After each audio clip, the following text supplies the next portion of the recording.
Hi, I'm Dana Obleman. This video is for my free sleep course for newborns up to 3 months right here on YouTube. If you feel like you could use more guidance, then check out Sleep Sense Plus. The link is in the description below.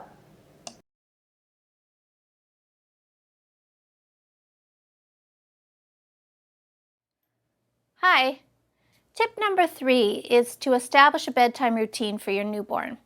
We talked in a previous video about your own bedtime routine, and I just want to hit that point home that a bedtime routine is really important. It acts as a cueing system to the body and the brain to let us know that it's time to transition from day into night. It helps us prepare, let's say, for this really big transition. Nothing really could be more different than what we do all day and what we do all night. Those are totally two different things. So our bodies and our brains need a little prep time to come around to that idea. And a bedtime routine is great to start right from day one, and it's something that you should maintain all the way through your child's childhood into the teen years. It's that important. Now, a lot of parents tell me that their newborns have their days and nights mixed up, and that can happen in the first few days. So setting a bedtime routine can be really helpful in getting your baby organized into their day and night schedule. Now, the good news is that the foundation of our body clock or our circadian rhythm is already established in the womb. The mom's rising cortisol levels, that's something that we get through the day that kind of helps keep us going. And our melatonin levels in the evening. Melatonin is something we need in order to start feeling sleepy and relaxed. It's really important in our nighttime sleep. So those hormone changes act as at least a guide for our newborn baby, that's what's going to happen when they emerge, is that they're going to fall into this body rhythm as well. So the foundation is there, or the groundwork is there. We're just going to encourage it along a little bit, and by doing the routine, that will definitely help get baby in line with sleeping the majority of their sleep in the night and less during the day. Now that's not going to show up right away. That doesn't usually start to kick in until about the 6th to even the 10th week of life.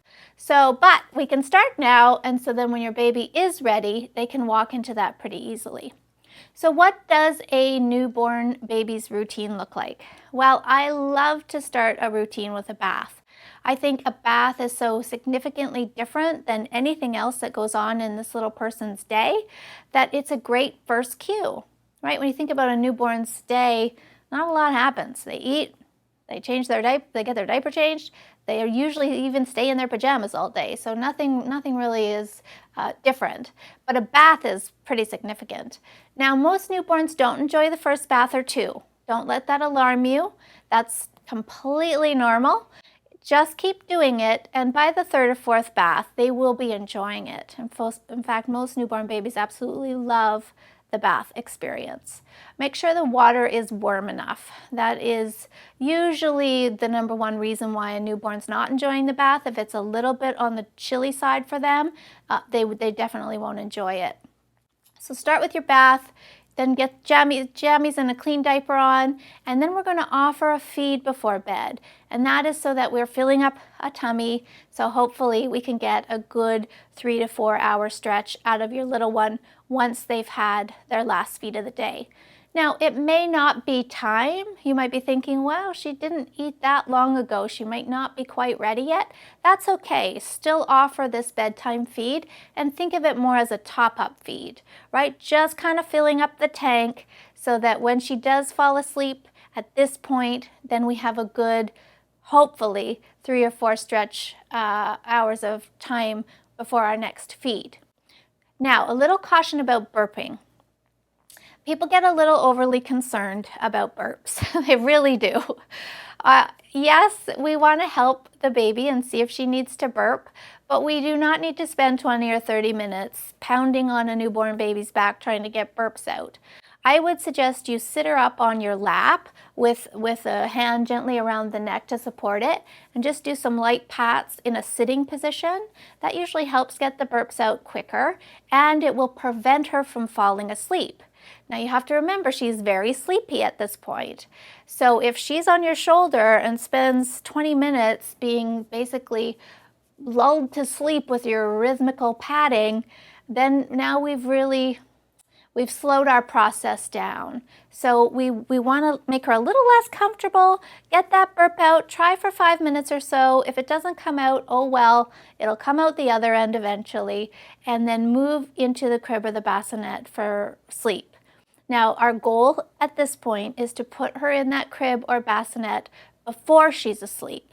She can be sleepy or looking a little drowsy, but we do not want her to be fully asleep yet. We want to put her down in that crib or bassinet and then hands off and see what happens. Give her a few minutes to see if she can figure out. She might squirm around a little bit, grunt and groan a little bit, and she may drift off to sleep without a lot of extra help from you. So we want to at least try. We'll talk in a later video about what happens if she doesn't, then what. But for now, we're just focusing on this bedtime routine. We're focusing on a top-up feed, a 5-minute burp into the crib or bassinet before she's fully asleep. That's our goal today.